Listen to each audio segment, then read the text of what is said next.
asik, acaranya berlangsung baik. Saya pribadi punya kesan saya cukup dekat atau berkawan dekat dengan Pak Prabowo sejak 2013-2014 gitu. Sering bertemu, sering berdiskusi, tapi diskusi yang paling hangat itu kemarin sore. Bahkan guyonannya ini saya berani diskusi dengan para profesor katanya. Karena saya juga, kata Pak Habibie, sudah sekelas profesor, sudah jenderal.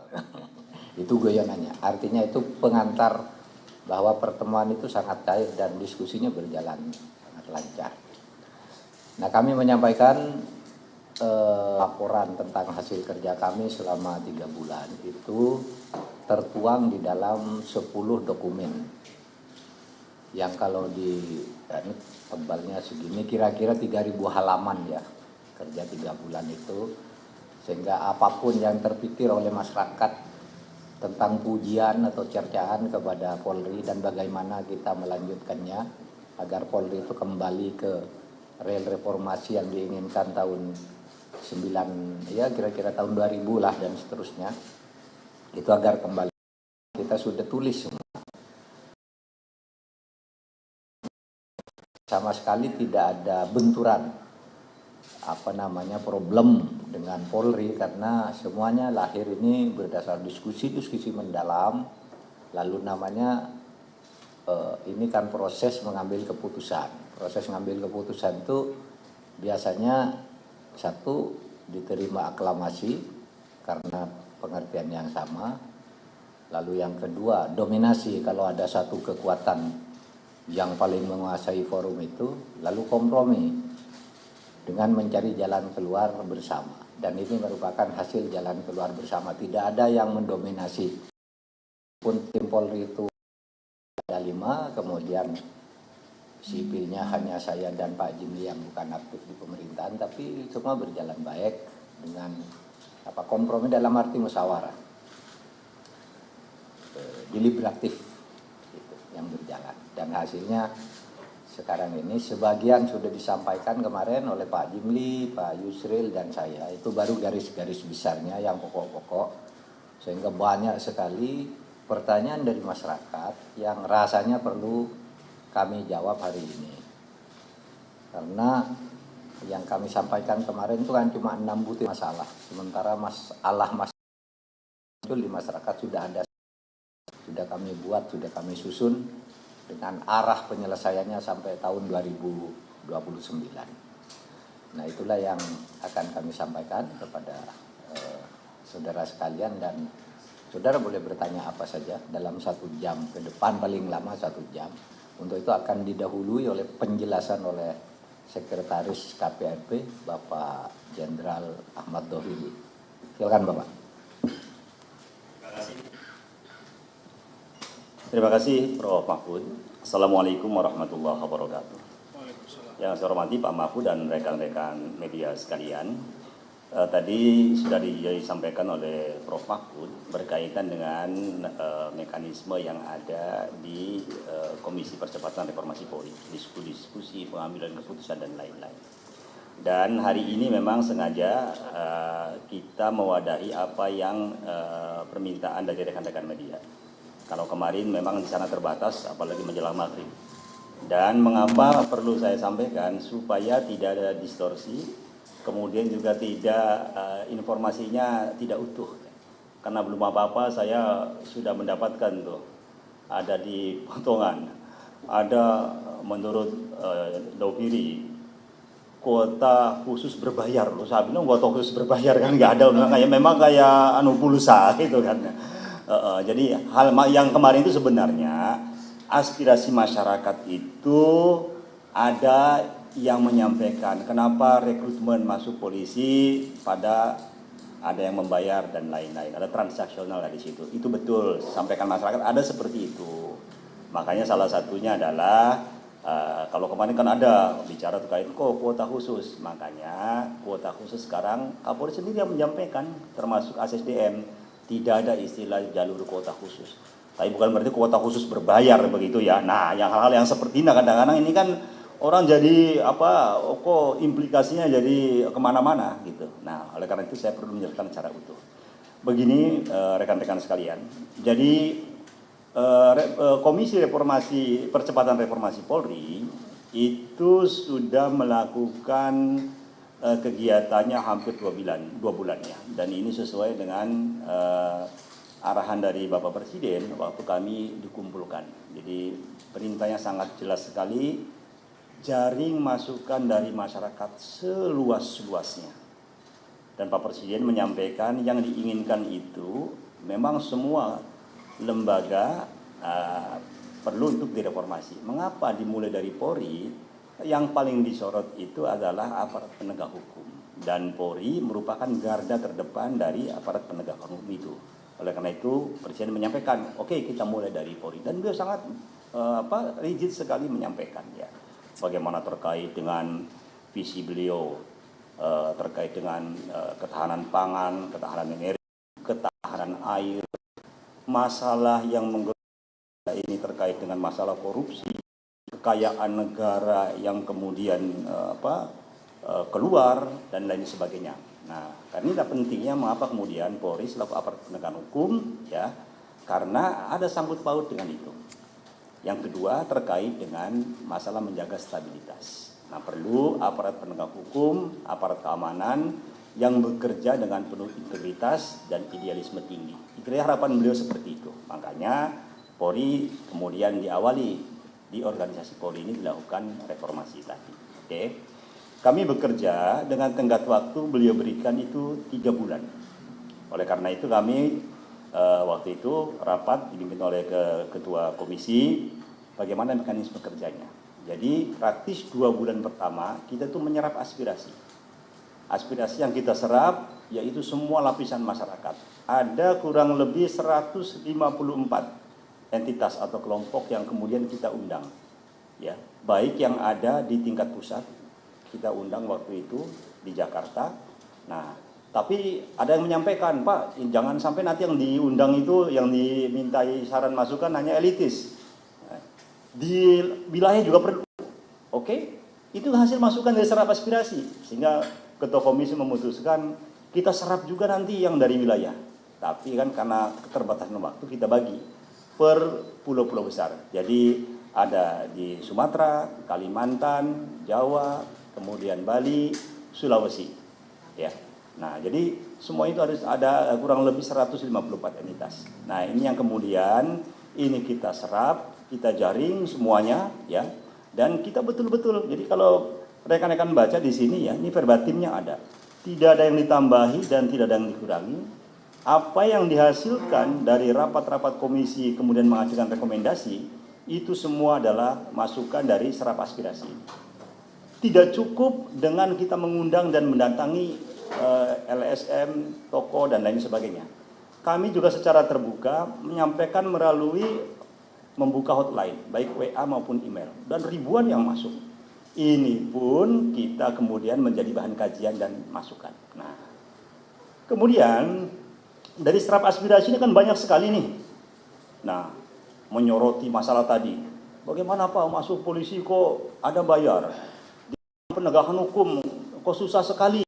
Kalau perkara itu sampai lama kok nggak selesai-selesai. Macam-macam di bidang pelayanan masih ada pungutan dan lain sebagainya. Ini kita akomodir semua. Kita akomodir, kita diskusikan. Nah, singkat kata, dari hasil rumusan itu akhirnya menghasilkan 2 kelompok besar dari hasil diskusi berkaitan dengan serap aspirasi tadi. Ya. 2 kelompok besar itu, pertama yaitu berkaitan dengan aspek kelembagaan. Dan yang kedua berkaitan dengan aspek manajerial. Aspek kelembagaan itu lebih menyoroti kepada organisasinya. Sedangkan aspek manajerial lebih kepada tata kelola, bagaimana organisasi itu dikelola. Itu garis besarnya rekan-rekan ya. Jadi memahaminya itu utuh. Nah, jadi ada yang tadi keluhan-keluhan tadi di mana kita bedah di 2 kelompok tadi, yaitu di aspek kelembagaan dan aspek manajerial. Oke. Aspek kelembagaan sengaja dimunculkan 3 hal supaya kita juga tidak melupakan reformasi di awal dulu tahun 2000. yaitu ada aspek struktural, instrumental, dan kultural. Ya, supaya nanti runtutannya itu jelas. Nah, yang kita pahami dari ketiga aspek tadi, struktural, instrumental, dan kultural, itu yang paling disorot adalah terkait dengan masalah kultural. Ya, apa itu? Perilaku atau budaya yang kemudian ditengarai banyak bermunculan, yang kemudian ini menyebabkan ketidakpercayaan masyarakat terhadap Polri. Karena apa? Ulah oknum anggota Polri yang tadi perilakunya kurang bagus. Oleh karena itu ada yang mengatakan bahwa antara tiga hal tadi, struktural, instrumental, dan kultural yang digagas ketika reformasi yang pertama tahun 2000, yang hampir belum mengalami peningkatan yang signifikan, perubahannya itu mungkin hampir statis, yaitu dengan bidang. Nah, ini yang menjadi sorotan. Oke, ya. Nah, yang kedua, aspek manajerial. Aspek manajerial itu cakupannya banyak, ya. Sebenarnya itu ada tiga hal. Ini kan berkaitan dengan aspek manajemen. Pertama, berkaitan dengan masalah tata kelola. Yang kedua, berkaitan dengan masalah kepemimpinan. Dan yang ketiga, berkaitan dengan pengawasan. Nah, yang keempat ditambahin lagi, era sekarang itu transparansi ditopang dengan digital. Makanya yang keempat ditambahkan, yaitu transformasi digital. Oke. Kira-kira itu garis besarnya dua ya. Jadi apa itu kelembagaan, apa itu aspek manajerial. Oke. Saya runtut lagi kembali di aspek kelembagaan. Apa itu struktural, instrumental, dan kultural. Ya. Struktural akhirnya bermuara kepada diskusi terkait dengan masalah struktur organisasi Polri, baik terkait dengan kedudukan maupun di struktur organisasi dan tata kerja internal Polri-nya sendiri. Nah, sehingga muncul di kedudukan, ya, bagaimana terkait dengan kedudukan Polri. Perdebatannya kan panjang. Jadi kalau kita mengikuti penjelasan dari Prof. Mahfud, Prof. Jimli kemarin maupun Prof. Yusril ketika press release awal di istana yang menyampaikan, ini perdebatannya sangat panjang sekali. Namun demikian, dari manfaat dan mudaratnya, maka Komisi Percepatan Reformasi Polri merekomendasikan bahwa kedudukan Polri sebaiknya tetap seperti yang ada sekarang. Jadi langsung berada di bawah Presiden. Nah, jadi usulan terkait apakah perlu ada kementerian di bawah kementerian atau kementerian keamanan, itu kemudian direkomendasikan. Jadi kedudukan tetap di bawah Presiden. Nah, itu berkaitan. Yang kedua, yang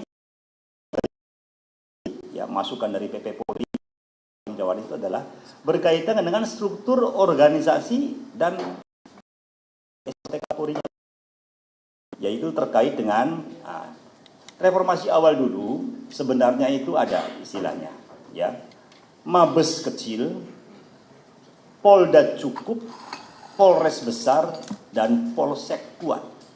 Nah, kondisi sekarang kan timpang, jadi organisasi Polri di Mabesnya besar, sementara di Polseknya lemah, kira-kira seperti itu. Ini masukan dari purnawirawan Polri. Nah,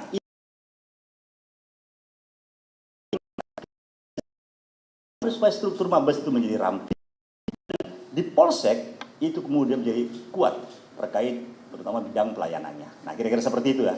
Jadi struktur itu dua, satu kedudukan Polri, yang kedua struktur organisasi dan tata kerja internal Polri sendiri. Kedudukan tidak berubah, tetap berada di bawah Presiden. SOTK-nya yang paling disorot adalah terkait struktur organisasi pada markas besar. Ya, itu kira-kira. Nah, rekomendasinya nanti rekan-rekan bisa lihat lengkap di situ. Ya. Yang berikutnya yaitu di bidang instrumental. Instrumental itu dua hal rekan-rekan sekalian.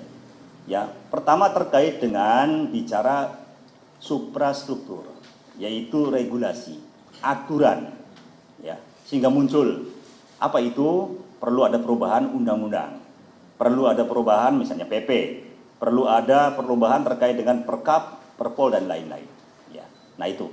Kemudian yang kedua itu berkaitan dengan infrastrukturnya, sarana dan prasarana. Di Polri itu dikenal istilahnya Alpalkam. Kalau dengan TNI Polri dulu ada Alpalhankam, ya. Nah, di Polri ada alat peralatan keamanan. Ada Almatsus, alat material khusus. Nah, ini kemudian direkomendasi seperti apa? Nah, kita menyampaikan di sini garis besarnya adalah paling tidak Polri harus punya standar minimum peralatan apa yang dimiliki baik di Mabes, di Polda, di Polres maupun di Polsek. Sehingga nanti kita tahu kebutuhannya seberapa besar dan apa-apa saja yang dibutuhkan paling tidak dalam standar minimalnya tadi. Kita akan mengarah ke sana. Nah, sampai tahun berapa itu bisa dicukupi? Kan begitu kira-kira ya. Nah, yang berikutnya yaitu terkait dengan tadi disinggung juga masalah transformasi digital, ya. Nah, itu terkait dengan instrumental. Nah, yang ketiga, nah ini yang disorot terkait aspek atau masalah kultural, ya. Dari serap aspirasi kemudian muncullah di sini, ya. Kita kaitkan dengan teorinya. Apa itu terkait dengan budaya atau perilaku negatif aktual? Artinya apa perilaku negatif aktual itu yang ada sekarang ini? Sebenarnya ini berlaku untuk di semua lembaga, di semua organisasi yang lain. Ya, teori di Polri ditemukan ada 9 macam di situ. Ya, apakah terkait pertama dengan budaya kekerasan, kemudian budaya korupsi, kemudian apalagi fanatisme esprit de corps, militeristik tanda kutip, ya, karena bukan berarti militer jelek, disiplin gitu kan, ya, tepat waktu, segala macam itu ketegasan itu ada. Jadi yang jeleknya apa? Yang jeleknya ya contoh misalnya ada kekerasan di situ, ya, kemudian juga ada fanatisme esprit de corps, kemudian juga ada budaya impunitas, kemudian ada silent blue code, ya, kemudian ada target angka dan lain-lain. Ada 9. Itu lengkap jabarannya. Nah, ini kami akomodir itu semua dari serap aspirasi masyarakat yang banyak tadi, ya. Kami kumpulkan, oh ternyata memang ada budaya atau perilaku aktual yang negatif yang ditengarai itu ada di lingkungan organisasi Polri. Nah, ini yang harus kita pecahkan. Jadi kalau kita tahu, oh urutannya seperti ini, lalu kemudian memecahkannya seperti apa. Nah, oleh karena itu rekan-rekan sekalian, yang budaya atau perilaku yang negatif tadi, itu ada irisannya nanti ketika kita bicara terkait dengan aspek manajerial. Ya. Nah, terkait budaya perilaku negatif, kan banyak rekan-rekan media yang menyampaikan, itu bagaimana memecahkannya? Ada 2 hal rekan-rekan sekalian. Pertama, yang paling mendasar itu adalah berkaitan dengan aspek atau di bidang pendidikan, lembaga pendidikan Polri. Ketika mereka akan direkrut, ya, bagaimanapun perilaku yang 9 tadi, setidaknya jangan sampai kemudian ketika dinas itu tidak muncul, dikuatkan ketika mereka di lembaga pendidikan. Oleh karena itu terkait dengan aspek kultural, yaitu 2 hal yang kita rekomendasikan, yaitu pertama berkaitan dengan penguatan paradigma, dan yang kedua yaitu menghilangkan budaya aktual negatif yang 9 tadi. Ya. Penguatan paradigmanya di mana? Di lembaga pendidikan akan dikuatkan kembali berkaitan pertama filosofi, pedoman hidup, pedoman kerja. Kan kita punya Tribrata, punya Catur Persetia, punya filosofi tata tentrem Kertaraharja. Ini yang bagus-bagus. Nah, ini yang kemudian paradigma ini yang dikuatkan. Karena apa? Kita pengen supaya polisi menjadi polisi sipil. Polisi sipil yang seperti apa? Yang protagonis, yang merangkul, humanis, ya, nasional. Dan yang bagus-bagus itulah kira-kira seperti itu nanti output yang akan kita inginkan dari lembaga pendidikan. Nah, berikutnya terkait dengan yang perilaku negatifnya tadi, nah itu irisannya selain di lembaga pendidikan, maka diaturlah di mekanisme kerjanya, yaitu ada di mana? Nah, di aspek yang kedua, yaitu aspek manajerial. Meliputi apa saja itu? Meliputi yang 4 hal tadi. Yang pertama berkaitan dengan tata kelola, ya. Apa itu? Dibagi 2. Pertama di bidang pembinaan dan yang kedua di bidang operasional. Dan ini kita bedah lebih dalam lagi rekan-rekan sekalian. Ini penyakitnya sebenarnya, ya. Jadi kalau pengen tahu reformasi Polri yang sesungguhnya di mana sih, ya? Sesungguhnya ada di tata kelola. Ya. Nah, oleh karena itu contoh misalnya di bidang pembinaan. Kita bicara terkait dengan masalah sumber daya manusia, ya, logistik, dan anggaran. Nah, yang paling banyak disorot 3 hal tadi itu berkaitan dengan sumber daya manusia. Nah, yang saya ceritakan di awal tadi, serap aspirasi. Di aspek sumber daya manusia itu rekan-rekan sekalian, itu siklusnya dari mulai rekrutmen, setelah direkrut dididik, setelah dididik kemudian bagaimana dia meniti karirnya, terus sampai kemudian pengakhiran dinas. Ini yang banyak dikeluhkan, baik di internal maupun oleh eksternal, oleh masyarakat. Khusus rekrutmen, karena rekrutmen itu kan orang yang baru masuk. Yang paling dikeluhkan itu dari masyarakat. Makanya saya ceritakan di awal tadi aspirasinya apa. Kenapa masuk polisi masih ada bayar, masih segala macam. Nembak di atas kuda, ya. Dan nembak di atas kuda itu artinya dia mengatasnamakan saja, oh saya kenal dengan ini melalui dia. Itu namanya menembak di atas kuda. Nah, bagaimana pun menghilangkan ini? Nah, di tengah res seperti misalnya, konon ada kuota khusus melalui jalur tertentu. Ini yang kemudian ke depan tidak boleh lagi, harus dihilangkan. Yang kedua, di situ rekomendasi ini contoh saja ya, nanti rekan-rekan baca lengkapnya itu. Kepanitiaannya, panitia seleksi harus multi aktor, bukan hanya dari internal Polri, tapi melibatkan juga pihak luar. Pengumuman tesnya harus one day service, sehari harus segera diumumkan. Bagaimana kalau panjang? Ya bila perlu terus. Ini menghindari apa? Supaya konon katanya kan nanti berkas itu setelah kemudian oleh panitia, wah bisa diganti segala macam. Ini menghindari itu, langsung diumumkan. Kemudian semua harus dimasukkan ke dalam website. Jadi orang hasil segala macam itu nanti bisa. Nah, kalau selama ini kan masih belum. Nah, ke depan dan sebagainya lain-lain. Banyak sekali rekan ya. Nanti silakan dibaca di sini. Yang kedua di bidang pendidikan, ya. Bagaimana pendidikan itu supaya bagus nanti. Saya sampaikan di atas perilaku itu merubahnya. Yang paling mendasar itu ketika di pendidikan. Makanya dari mulai fasilitas pendidikan, kurikulum, tenaga pengajar, ya, kemudian yang lain-lainnya semua instrumen pendukungnya. Itu pun kita rekomendasikan di situ supaya nanti output daripada pendidikan itu juga bagus. Nah, yang berikutnya nanti dalam pembinaan karir ketika mereka kemudian lulus, ya. Nah, ini kan muncul, wah ada jual beli jabatan, oh melalui ini, kalau mau naik pangkat, oh pengen jabatan ini melalui ini. Itu kan banyak sekali nih. Ini masalah di internal juga ada seperti itu. Ke depan harus diatur, ya. Diatur melalui apa? Melalui mekanisme berkaitan dengan pembinaan karir. Harus ada rekam jejak, harus ada karir path atau jenjang karir, ya. Dan lain-lain sebagainya, ya. Ada talent pool, ya. Nah, itu semua silakan rekan-rekan baca di sini lengkap, ya. Nah, itu kira-kira. Nah, berikutnya di bidang logistik dan anggaran. Ini karena memang lebih ke internal, jadi serap aspirasi masyarakat pun itu tidak terlalu banyak. Tapi yang jelas kalau di logistik tadi, ya kita berupaya supaya nanti standar minimum itu harus terpenuhi. Nggak tahu sampai tahun berapa nanti. Nah, silakan nanti internal Polri yang akan merumuskan itu. Nah, begitu juga dengan bidang anggaran, ya tata kelolanya, ya semua kita rekomendasikan di sini. Berikutnya bidang operasional. Nah, ini yang paling penting, ya. Karena di antara sorotan tadi, kalau di bidang pembinaan, yang paling disorot itu terkait dengan aspek pembinaan sumber daya manusia. Sedangkan di bidang operasional, aspek yang paling disorot itu yaitu terkait dengan tupoksi ada 3. Pemeliharaan keamanan dan ketertiban masyarakat. Yang kedua berkaitan dengan penegakan hukum. Dan yang ketiga terkait dengan perlindungan, pengayoman, dan pelayanan masyarakat. Ya.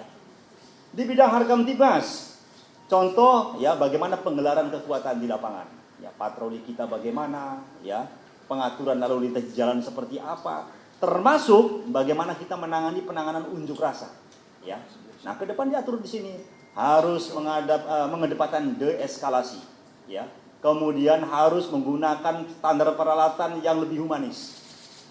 Kemudian diatur juga bagaimana menyikapi para pengunjuk rasa itu bukan lagi sebagai musuh atau lawan, ya.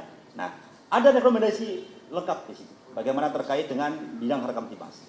Yang paling banyak rekan-rekan ini yang 2 terakhir, yaitu penegakan hukum dan di bidang pelayanan. Ya, di bidang penegakan hukum tentunya terkait dengan masalah penanganan kasus-kasus. Ya, laporan masyarakat dari mulai laporan polisi, kemudian proses penyidikan, ada undue delay, ya. Konon katanya kita melapor tapi tidak direspon, sudah ditangani, nggak tahu kapan selesai kasusnya, itu kan banyak. Ini diatur dari mulai bagaimana kemudian menghindari adanya penyiksaan, atau kekerasan misalnya gitu kan. Rekomendasi di sini dari mulai tahap pemeriksaan harus ada ditopang dengan teknologi, ya, harus ada CCTV, harus ada di videokan, ya, sehingga nanti ada rekaman. Kemudian terkait dengan proses penyidikan, ya, manajemen penyidikan harus masuk di digitalisasi. Itu mengacu juga di KUHP memang. KUHP juga mengharuskan nanti masuk di sistem peradilan pidana terpadu dengan berbasis teknologi informasi SPPT-TI. Nah, penyidikan harus mengarah ke sana supaya apa? Masyarakat bisa mengakses langsung. Ya, suatu saat nanti kalau ini jadi, kasus saya sampai di mana perjalanannya? Oh, kira-kira penyidik mengerjakan sampai di mana? Kira-kira seperti itu rekan-rekan sekalian. Jadi menunda tadi, maksudnya menghilangkan tadi yang kasus yang kemudian nggak tahu kapan selesainya dan lain sebagainya. Nah, seperti itulah kira-kira ya. Jadi transparansinya itu nanti akan lebih nyata. Ya, oke. Berikutnya terkait dengan pelayanan yang disorot ini masih banyak. Pelayanan SIM, pelayanan SKCK. Nah, sekarang SKCK sudah bagus kan, ke depan lebih bagus lagi. Jadi sistemnya besok itu diupayakan semua online. Ya, jadi intinya rekomendasi paling mendasar adalah di bidang pelayanan kepolisian ke depan itu tidak lagi antrian, tidak ada lagi pungutan di luar daripada PNBP yang dikenakan. Nah, kira-kira seperti itu rekan-rekan, ya. Nah, teknisnya seperti apa? Monggo silakan nanti dibaca urut-urutannya, ya. Oke. Nah, berikutnya terkait dengan tadi kan tata kelola ya, bidang pembinaan dan bidang operasional, yaitu bagaimana sistem kepemimpinan. Oke. Nah, sistem kepemimpinan ini pada semua level rekan-rekan sekalian.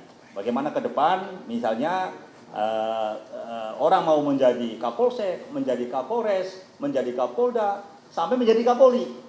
Ya, nah, yang muncul di sini kemarin di substansi laporan Bapak Presiden itu diskusinya adalah berkaitan dengan pengangkatan Kapolri kan begitu ya. Nah, kemarin sudah dijelaskan saya kira Pak Gimli Ketua dan Pak Mahfud sudah beberapa kali menjelaskan. Pada akhirnya ketika perdebatan apakah melalui DPR atau tidak, kemarin sudah diputuskan tetap ada melalui persetujuan DPR. Jadi ada fit and proper test kira-kira seperti itu. Nah, ini dari sisi pengangkatan. Yang menarik kedua, bagaimana terkait dengan pengaturan masa jabatan? Apakah perlu dibatasi? Nah, kalau dibatasi, ini kan kewenangan dari Bapak Presiden. Tetapi kita supaya nanti orang menjadi Kapolri, karena berkaitan dengan pengangkatan tadi ya, nah, itu yang dibangun adalah karir pet atau jenjang karirnya. Ya, nah saya sampaikan yang paling susah itu sebenarnya dalam pembinaan karir itu menjadikan orang menjadi bintang 3. Kalau orang angkat menjadi Kapolri itu mudah. Karena apa? Dijelas aturannya, orang calon Kapolri itu adalah orang yang pangkatnya di bawah Kapolri. Berarti siapa? Kan bintang 3. Ketika bintang 3-nya nanti sudah melalui karir pet yang bagus, ada rekam jejak. Jadi bintang 3 itu benar-benar ya, sudah lulus seleksi. Presiden mengatakan kemarin dulu waktu masih di ABRI ada PDRT. Ya. Prestasi, kemudian disiplin, loyalitas, dan tanpa celah, gitu kan? Nah, Presiden menyampaikan kemarin itu, Prof, kira-kira. Nah, inilah kemudian rekam jejak, karir pet atau jenjang karir tadi, kita harus mengarah ke sana. Jadi orang menjadi bintang 3 itu karena calon Kapolri. Jadi ketika misalnya suatu saat nanti siapa mengganti Kapolri, cari yang bintang 3. Dan bintang 3 itu sudah melalui jenjang karir yang mumpuni tadi. Nah, jadi kalau mengangkat Kapolrinya berarti kan lebih mudah, ngambil dari bintang 3. Yang susah itu bagaimana supaya calon Kapolri itu bagus. Jadi pilih jadi bintang 3 itu nggak boleh sembarangan. Niti karir dari mulai awal, ya. Nah, oleh karena itu penting. Bagaimana dengan masa jabatan tadi? Jadi begini rekan-rekan kalian. Jadi kalau kita bicara karir pet, ya, di Polri itu ada ketentuan berkaitan dengan jenjang karir. Contoh misalnya yang sudah baku diatur itu dari mulai pangkat Ibda sampai dengan Kombes. Itu pengaturannya jelas. Ibda ke Ibtu 4 tahun, Ibtu ke AKP 5 tahun kalau tidak salah. Seperti itulah ya, ada 4 tahun, ada 5 tahun. Itu diatur secara rigid ya di dalam aturan berkaitan dengan pembinaan karir. Tetapi ketika orang mau menjadi pati, nah ini ya, bagaimana kemudian menempati jabatan di jenjang perwira tinggi. Ketika orang menjadi pati, idealnya itu, nah di rekomendasi ini disampaikan, idealnya itu orang menjadi pati itu, kan ketentuannya jelas. Orang menjadi pati Polri itu harus masa dinas perwiranya atau MDP-nya itu 25 tahun. Ada ketentuan seperti itu, ya. Kemudian harus memiliki pendidikan tinggi, apa itu? Sestimti, kemudian Lemhanas, ya, dan sederajat. Karena ada juga masuk di Sesko TNI atau di Platin tingkat 1 misalnya. Jadi 25 tahun dan punya jenjang pendidikan tinggi. Itu syarat dasar yang tidak boleh ditawar rekan-rekan sekalian, ya. Nah, ketika pati kalau usia pensiun itu sampai 58 tahun, ya, kita ambil yang normalnya misalnya rata-rata kalau 25 tahun berdinas masih ada sisa waktu itu berarti 11 tahun, ya, 11 tahun dinas. Nah, 11 tahun dinas itu inilah pentingnya karir pet. Supaya apa? Supaya orang kaya pengalaman, ya, kemudian juga matang dan mumpuni. Maka ada karir pet tadi. Jadi misalnya kalau 11 tahun pertama orang didinas di bagian operasional pembinaan. Kalau di operasional jadi direktur, ya, direktur ini, direktur di lalu lintas, direktur di reserse, di Baintelkam. Kalau pembinaan itu kepala biro di Binkar di SDM, ya, kepala biro di bagian keuangan misalnya, ya. Orang meniti karir, ya, diatur di karir pet itu. Berapa sih lamanya mereka dalam satu jabatan? Nah, hitung-hitungannya rekan-rekan sekalian, kalau cuma setahun itu kurang. Kalau lebih dari 2 tahun itu juga terlalu lama. Sehingga yang paling pas itu 1,5 tahun, ya, 1,5 tahun. Jadi bintang 1,5 tahun. Nah, karir petnya kemana? Diatur supaya dia punya pengalaman di wilayah. Dia kemudian menjadi Wakapolda. Jadi Wakapolda 1,5 tahun. Jadi 1,5 tahun di biro atau jadi dir, 1,5 tahun jadi Wakapolda. Kemudian dia ditarik lagi ke Mabes atau Klemdik menjadi bintang 2. Jadi orang menjadi bintang 2 itu paling tidak sudah mengenyam selama 3 tahun dengan karir pet tadi, minimal 2 jabatan dia, ya, yaitu di direktur atau kepala biro, menjadi Wakapolda, ya, pengalaman di wilayah, baru balik lagi, apakah di Widya Iswara, apakah di kepala divisi, jadi bintang 2, 1,5 tahun. Berikutnya, ini idealnya, ya, bisa kan idealnya. Kemudian kalau kemarin jadi Wakapolda sebelumnya, nanti kemudian dia jadi Kapolda. Ketika jadi Kapolda, itu berarti tambah 1,5 tahun, tambah 1,5 tahun lagi, itu sudah mengalami 6 tahun. Jadi 3 tahun lagi ketika dia menjabat di Kapolda. Berikutnya setelah itu kemana? Pematangan. Kemana pematangannya? Bisa ke asisten. Karena asisten itu adalah eselon 1. Eselon 1 itu di kepolisian, pangkatnya eselon 1, ya, tapi pangkatnya tetap bintang 2. Itu masih ada 2 asisten. Kalau asisten operasi dengan asisten Samarena itu sudah menjadi bintang 3. Masih ada di asisten logistik sama asisten sumber daya manusia. Atau menjadi wakilnya bintang 3. Ya kan? Jadi 6 tahun ditambah 1,5 tahun berapa tuh? 7,5 tahun. 7,5 tahun, setelah itu baru dia mateng orang ini. Pejabat ini, jadilah bintang 3. Nah, kalau bintang 3-nya setahun berarti berapa? 8,5 tahun. Jadi kan 8,5 tahun, sisanya berapa kalau 11 tahun? 2,5 tahun. Atau kalau dipercepat, bintang 3-nya cuma 6 bulan misalnya. Bisa 3 tahun. Nah, jadi di Kapolri itu kira-kira 2 sampai dengan 3 tahun. Idealnya seperti itu. Ini supaya regenerasinya juga bagus, ya. Kira-kira seperti itu. Nah, itu karir pet. Jadi tidak ada pembatasan jabatan Kapolri. Diskusinya itu kira-kira di komisi seperti itu rekan-rekan, ya. Karir petnya yang diatur. Oke. Nah, berikutnya lagi terkait dengan pengawasan. Nah, ini dia.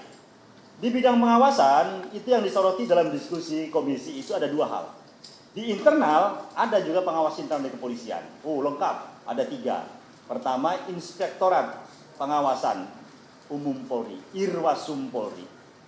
Yang kedua, yaitu Divisi Profesi dan Pengaman Polri, Dipropam. Dan yang ketiga, di pengawasan penyidikan atau disingkat Wasidik. Ya. Nah, kalau inspektorat itu berkaitan dengan pengawasan di aspek yang besarnya. Di bidang SDM, di bidang anggaran, di bidang logistik, dan di bidang operasional. Nah, kalau Propam itu pengawasan berkaitan dengan pelanggaran kode etik. Kalau pengawasan penyidikan itu pengawasan berkaitan dengan di bidang penanganan penegakan hukum atau penyidikan. Nah, itu dibagi 3. Nah, ke depan sekarang ini di Tenggarai masing-masing berjalan sendiri-sendiri. Ikwasum pengawas sendiri, Propam juga sendiri, Wasidik juga. Nah, ke depan rekomendasi ini salah satunya adalah bagaimana posisi inspektorat itu gerbang atau garda terdepan di bidang pengawasan nanti yang akan mengkoordinir pengawasan-pengawasan yang lainnya tadi. Apakah di bidang pelanggaran kode etik maupun di bidang pengawasan penyidikan. Nah, semuanya. Contoh misalnya sekarang banyak di Tenggarai. Oh, kalau misalnya orang ke Mabes itu supaya dia kasusnya bisa dibuka lagi, bisa melalui Wasidik, ya. Nah, kemudian Wasidik yang akan mengundang. Oh, ke depan tidak bisa. Dia harus seizin dan harus ada dikeluarkan dari inspektorat. Jadi ada check and balance. Salah satu serap aspirasi bilang, Pak, kalau Wasidik ada di bawah Bareskrim, itu sama dengan jeruk makan jeruk. Nah, oleh karena itu tadi rekomendasinya dari komisi itu adalah khusus untuk gelar perkara khusus, dia tidak boleh Wasidik manggil masing-masing para pihak tadi. Dia harus melalui inspektorat supaya ada kontrol dan check and balance. Itu salah satunya rekan-rekan ya. Nah, yang lainnya banyak. Oke. Kemudian berikutnya pengawas eksternal. Nah, ini ya. Orang semua menyoroti. Nah, ini pengawas eksternal berkaitan dengan keberadaan Kompolnas. Nah, mengapa Kompolnas menjadi penting dalam bahasan diskusi di Komisi Percepatan Reformasi Polri? Karena Kompolnas punya kedudukan yang sangat strategis. Pertama, di awal tadi bicara aspek kelembagaan terkait kedudukan Polri, bahwa Polri tetap kedudukan di bawah Presiden. Oleh karena itu, dengan catatan dalam hasil rekomendasi itu Kompolnas yang harus diperkuat. Nah, jadi Kompolnas kalau selama ini kan lebih pada perumusan kebijakan dan strategi. Kemudian mengusulkan pengangkatan Kapolri, ya. Ke depan dikuatkan terkait dengan masalah keanggotaan, kemudian yang kedua terkait masalah komposisi orang-orang yang duduk di Kompolnas itu, dan yang ketiga berkaitan dengan tugas dan kewenangannya, ya. Nah, pertama berkaitan dengan keanggotaan, ya. Keanggotaannya itu kalau selama ini ada ex officio. Nah, rekomendasi di komisi mengatakan ke depan supaya lebih objektif, kemudian menghilangkan yang ex officio tadi, ya. Jabatan-jabatan kalau selama ini kan masih ada pejabat, ada beberapa menteri yang duduk di situ. Ke depan semua 9 orang nanti akan dipilih langsung dari perwakilan masyarakat. Nah, tapi ini kan pengaturan teknisnya nanti akan diatur. Tapi paling tidak rekomendasi gitu nanti ini kan belum harga mati ya. Karena apa? Karena nanti ke dalam peraturan presiden ataupun PP berkait dengan Kompolnas nanti ada diskusi tersendiri tentunya. Tetapi kita dari Komisi Percepatan Reformasi Polri berkait dengan komposisi tadi sudah menyampaikan perwakilan dari Pati Polri yang sudah purnawirawan. Kemudian dari advokat yang senior, yang punya pengalaman mumpuni, tapi dia juga tidak boleh aktif jadi advokat, harus lepas. Kemudian dari akademisi dan dari tokoh masyarakat. Nah, kira-kira seperti itu. Ini berkaitan dengan keanggotaannya, ya.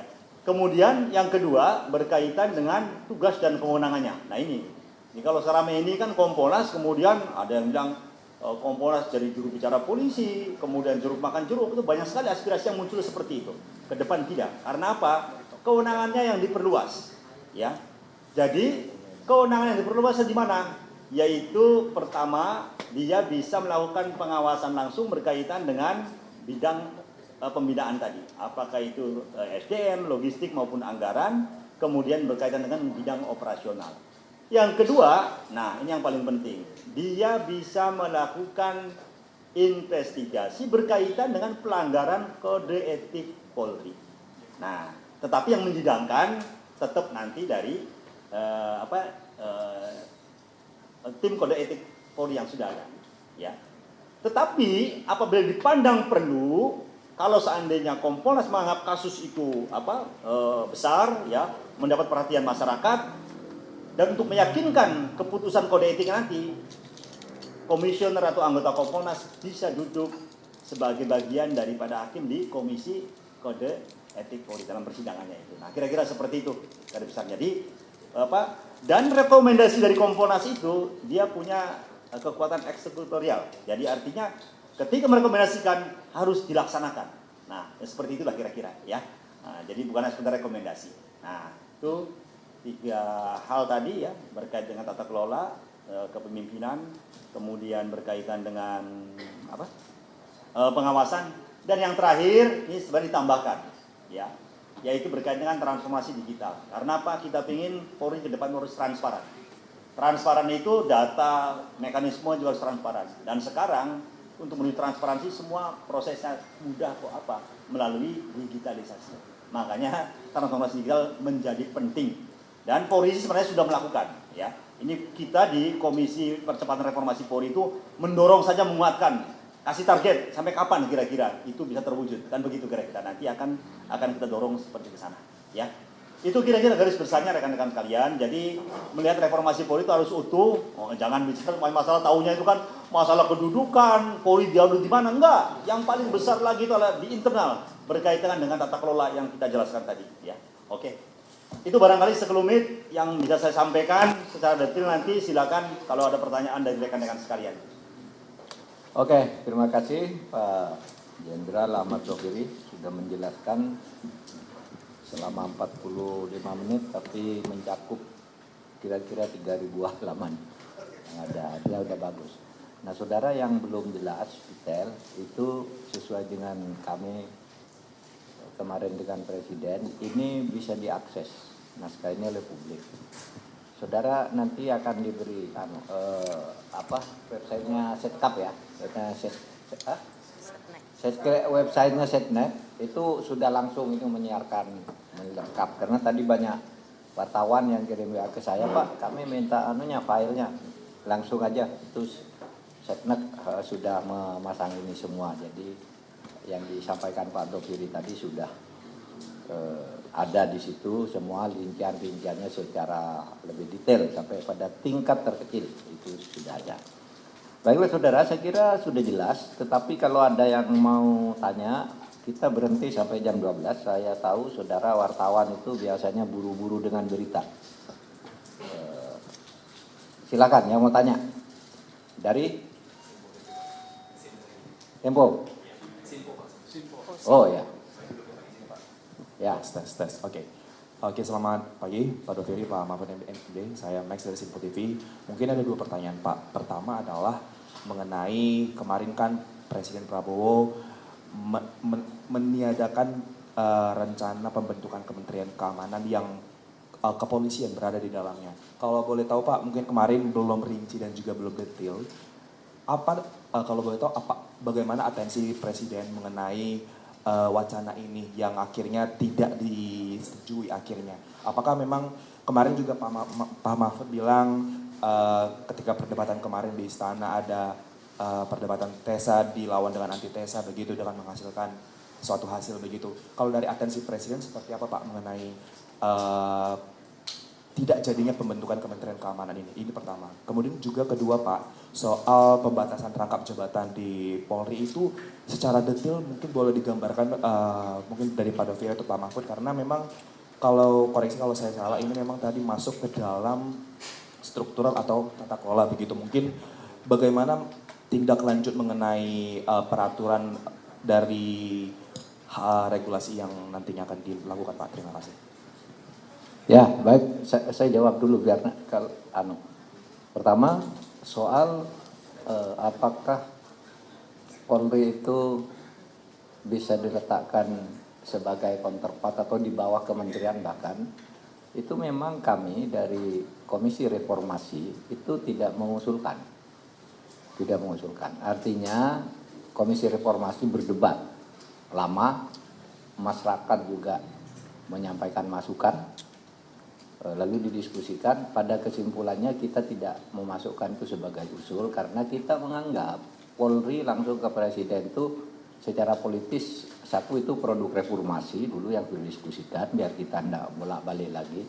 Yang kedua, secara politis lebih aman. Kalau kita akan dibawa ke kementerian, biasanya menteri ini kan kalau dalam sistem politik kita itu kan diduduki oleh orang-orang partai. Sehingga nanti malah dipolitisir lagi, lebih baik ke presiden aja gitu langsung. Memang presiden bertanya, kan tidak harus langsung diterima. Itulah terjadi diskusi. Kalau tesanya begitu, antitesanya begini, gimana diskusi akhirnya oke, ini benar gitu. Kemudian masa jabatan rangkap ya. Nah, jabatan rangkap di mana polisi tidak boleh menduduki jabatan-jabatan sipil juga disepakati untuk diatur lebih lanjut secara limitatif di mana saja boleh. Terus dasar pengaturannya apa? Dasar pengaturannya alternatif utamanya ke undang-undang karena itu menyangkut keperluan ASN ya. Oleh sebab itu yang mengatur seharusnya undang-undang aparatur sipil negara. Bukan Polri sendiri yang mengatur. Meskipun di dalam undang-undang ASN yang ada itu dikatakan itu boleh sepanjang diatur di undang-undang TNI dan undang-undang Polri. Nah, undang-undang TNI itu sudah ngatur, yang Polri belum. Nah, ini sudah alternatifnya, pokoknya itu nanti harus ada limitatif. Apakah bentuknya PP atau undang-undang? Kalau undang-undang itu di mana itu nanti sedang diolah oleh Pak Yusril dan Menkumham. Oke, ada lagi? Mana? Siapa tadi? Yuk, dari CNN. Safik.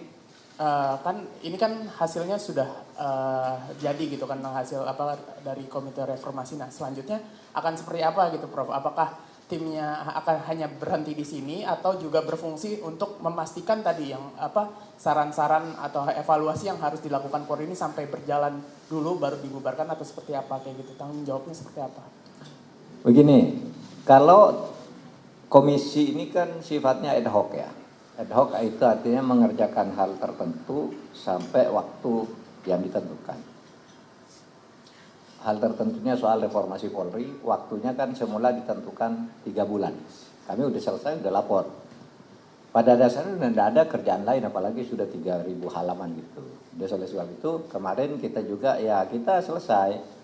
Tapi Presiden asik juga, kok sudah mau selesai katanya. Nanti pertemuan lagi ya, kita atur lagi, banyak diskusi-diskusi menarik gitu. Tapi intinya udah selesai kami.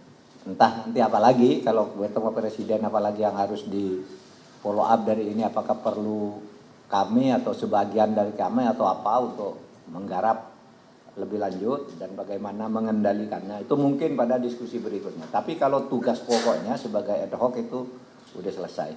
Nanti kita akan dipanggil lagi dalam ya diskusi lagi kata Presiden, itu penting diatur kayak gini yang nanti Setnek akan mengatur diskusi kita. Tapi kalau intinya sudah ada semua. Berarti penegasan aja, berarti memang selanjutnya itu tugasnya hanya berada di Polri gitu ya, bagaimana terkait masukan-masukan yang bukan di Polri, di istana. Oh, okay. Di istana Polri itu diberi tugas yang segi-segi internalnya itu Polri yang membuat itu produk instrumen dalam bentuk peraturan-peraturan itu kan. Nah itu nanti Polri yang buat perkap, perpol dan sebagainya itu Polri. Yang lain-lain nanti kan istana. Pengendaliannya nanti di istana. Kan ada asisten presiden di bidang reformasi Polri. Kan itu melekat di situ. Nah itu tentu dengan sendirinya. Jadi tidak dilepas begitu aja. Gitu? Oke. Cukup, Mbak. Dari mana, Mbak? Kompas TV. Pak Mahfud, selamat siang. Saya Okta dari Kompas TV. Pak, tadi kan juga sudah disampaikan soal peran Kompolnas yang diperkuat dan juga kewenangannya juga bisa dikatakan lebih luas. Nah, jaminan bebas intervensinya nanti seperti apa sih, Pak? Apakah juga sudah diatur atau seperti apa? Terima kasih. Jadi Kompolnas itu dengan posisi yang diusulkan ini harus merevisi undang-undang Polri. Jadi undang-undang Polri pasal, saya tidak tahu pasalnya, lupa. Nanti pokoknya buka aja sendiri. Kompolnas itu diatur dalam pasal. Itu nanti akan direvisi sehingga Kompolnas akan dinyatakan adalah lembaga, kalimat saya, nanti kalimat undang-undangnya terserah. Lembaga independen yang menjadi pengawas internal Polri, pengawas eksternal Polri. ya, yang dibiayai oleh APBN, karena ini kan orang, wah kalau dibiayai Polri sendiri nanti dibawa lagi gitu. Pada waktu itu ada eksplisit teman-teman tulis bahwa ini dibiayai sendiri dengan APBN gitu.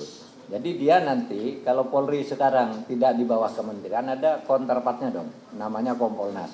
Nah itu tadi yang dijelaskan Pak Dufir, ini akan menjadi lebih kuat, punya wewenang memeriksa kalau ada hal luar biasa.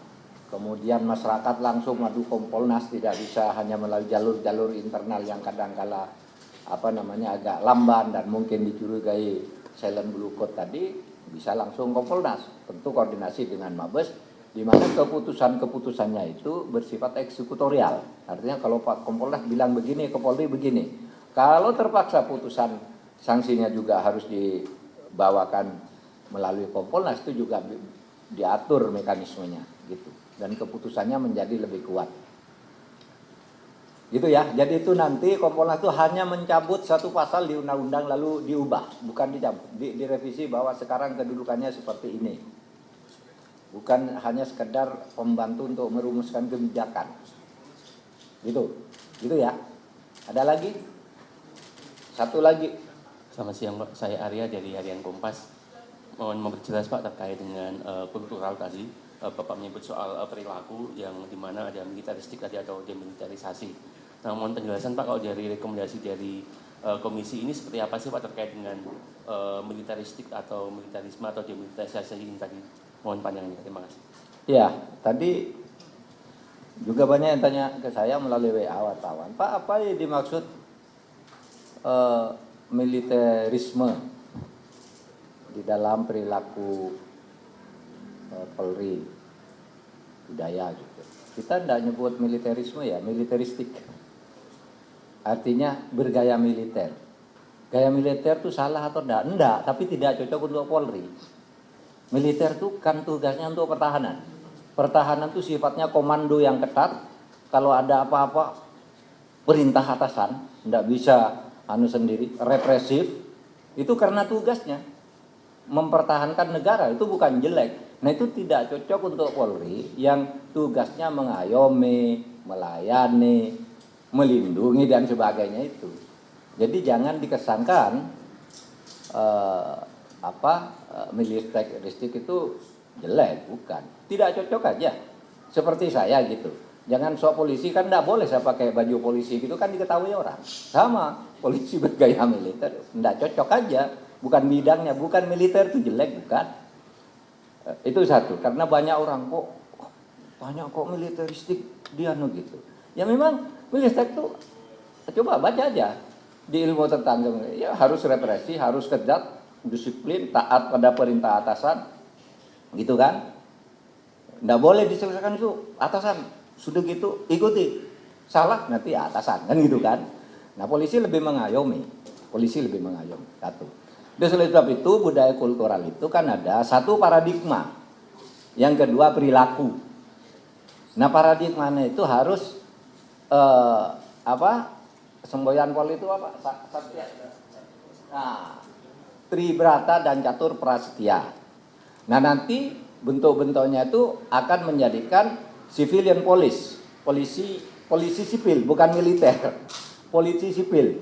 Nah apa civilian police itu? Satu, protagonis. Tahu protagonis itu kalau di film itu kan ada protagonis, ada antagonis. Protagonis itu tokohnya yang menjadi rujukan, yang disenangi gitu kan. Sehingga nanti polisi itu nanti paradigmanya tuh disenangi orang loh. Semua apa-apa ingin bersahabat dengan Polri. Demokratis, transparan, bersaudara, itu protagonis. Jangan menjadi antagonis. Antagonis itu musuhnya orang yang disenangi. Kayak kalau saudara nonton film tuh. Kan koboi ini, wah ini koboinya bagus, orang tepuk semua. Tapi kalau datang yang antagonis, penjahatnya itu. Jangan dari protagonis menjadi antagonis. Sekarang banyak yang menjadi antagonis. Nah, paradigmanya kembali ke situ. Lalu selain itu perilaku. Nah, perilaku itu banyak sekali tadi. Jangan militeristik, jangan hedonis, jangan memeras, jangan membacking perjudian, jangan macam-macam lah yang jelek-jelek itu, flexing dan macam-macam itu kan perilaku yang banyak, perilaku aktual maksudnya, perilaku aktual istilah Pak Dofiri tadi. Paham? Gitu ya. Tolong dong, yang tadi tanya-tanya, kok militerisme? Kok enggak ada militerisme? Mungkin salah ketik, tapi rasanya enggak sih. Masa salah ketik enggak? Militeristik kan? Iya, militeristik, bukan militerisme. Iya. Disiplin, ketegasan. Iya, ketegasan. Jalur komando itu militer tuh.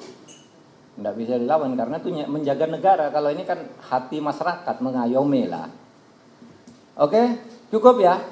Cukup? Masih ada satu lagi itu, yang dari Metro TV.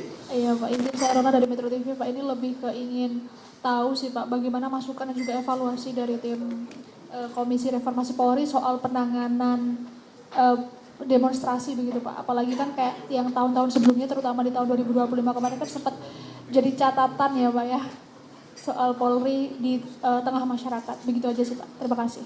Ini Pak Dufiri yang bisa jawab, karena ini didiskusikan lama ini, soal bagaimana nangani demo-demo yang sekarang banyak diprotes masyarakat dan ada di pedoman ini. Bagaimana sih? Silakan Pak, mungkin kita punya waktu 5 menit. Terima kasih, Prof. Berkaitan di awal tadi sudah saya singgung sedikit ya, bagaimana kemudian di bidang pemeliharaan keamanan dan ketertiban masyarakat, salah satunya adalah berkaitan dengan pengerahan kekuatan. Pengerahan kekuatan itu contohnya ketika bagaimana menangani unjuk rasa. Inilah perlunya diatur. Kalau yang lama itu keputusan aja Kep 16 terkait dengan penanganan pengendalian massa. Ada lagi Kep 9 berkait dengan lapis-lapis kekuatan ya. Kemudian ada juga Protap 01 tahun 2010 berkaitan dengan tindakan apabila ada ditemui situasi anarkis. Nah, ini ke depan kita rekomendasikan ada Perpol dan Perkap yang harus dirubah tadi. Ya, Pak Kapolri sendiri kan sudah mulai merespon. Ke depan terkait penanganan unjuk rasa itu bukan sifatnya pengamanan, tetapi pelayanan. Nah, ini salah satu jargonnya. Ya. Nah, inilah ke depan yang kemudian akan diatur, akan dibuat Perkap maupun Perpol yang baru. Ya. Jadi kalau kemarin itu sifatnya eskalasi. Jadi lapis-lapis penggunaan kekuatan Kep 09 itu kan tadi, apabila dihadapi dengan ini akan nah seperti itu. Padahal ke depan harus deeskalasi, ya. Lebih mengedepankan misalnya negosiator di situ, ya. Sehingga jangan sampai kemudian terjadi setiap unjuk rasa berakhir dengan bentrok, ya. Polisi tugasnya itu kan melayani saja. Mana yang akan dituju? Nah, oleh karena itu komunikasi yang dijalin harus bagus. Ini ke depan yang kita harapkan seperti itu. Dan saya kira Pak Kapolri sudah memulai ya beberapa unjuk rasa dilakukan dengan pola-pola yang lebih humanis tadi. Ke depan akan diatur seperti itu. Jadi menjauhi tindakan-tindakan yang sifatnya bersifat kekerasan. Kira-kira seperti itu. Ya. Baik.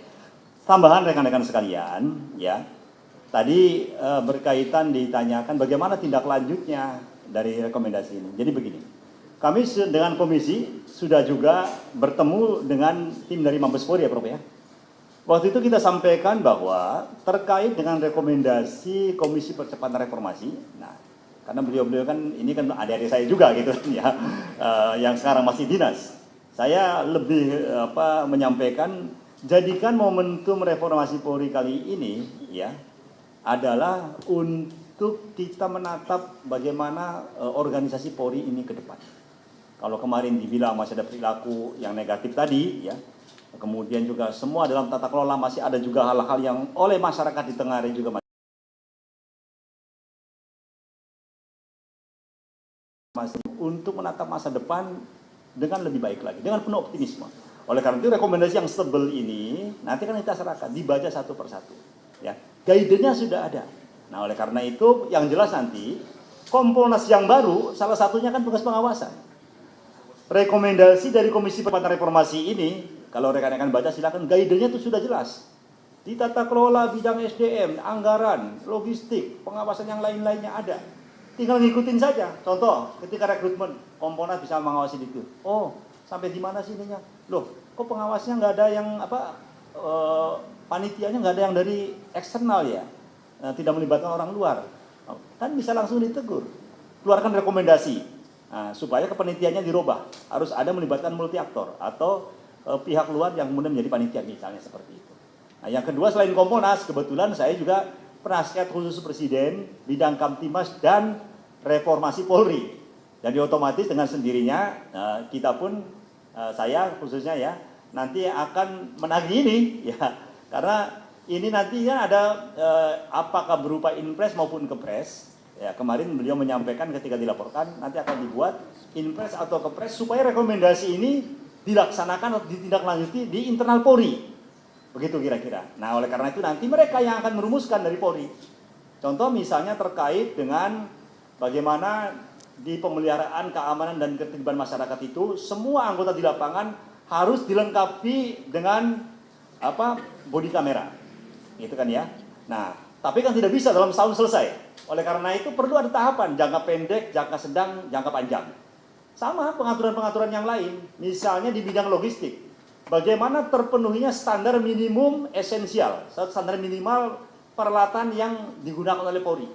Oh, tahun depan bisa nggak? Oh, enggak, masih 5 tahun lagi misalnya. Silakan. Tahapannya seperti apa? Jangka pendek, jangka sedang, jangka. Yang lain-lain pun seperti itu. Nah, oleh karena itu saya dan Kompolnas juga nanti sama. Ketika dari rekomendasinya ini sampai di mana kemudian ditindaklanjuti oleh internal Polri. Jadi kira-kira seperti itu untuk kedepannya. Ya, baik. Terima. Halo, ya terima kasih banyak atas perhatian saudara. Nanti dibaca sendiri, saudara. Satu hal, ketika kami memulai bekerja komisi ini, kita mencari dokumen. Sebenarnya arah reformasi Polri yang sangat bagus pada awal 2000 itu dokumennya seperti apa? Cari-cari tidak ada, sehingga yang banyak itu ternyata dilakukan secara spontan dan diizinkan. Bilalah hasilnya baik gitu. Sehingga Pak Doviri itu menunjukkan ke kita, Pak hanya sekecil ini nih reformasi Polri gitu. Tidak ada arahan yang bisa dikontrol terus menerus gitu. Yang dulu itu pokoknya Polri lepas, lalu profesionalisme jalan sendiri gitu dan bagus hasilnya. Nah sekarang kita buatkan pedoman agar nanti orang bisa melihat dulu arahnya gini loh yang disetujui oleh Presiden gitu, sehingga tidak berubah-ubah menurut kehendak sendiri di tengah jalan. Nah ini akan menjadi semacam peta jalan yang sudah jelas, seperti manual lah untuk melangkah dengan lebih bagus bagi pembangunan Polri ke depan. Baik, pertemuan ditutup. Assalamualaikum warahmatullahi wabarakatuh.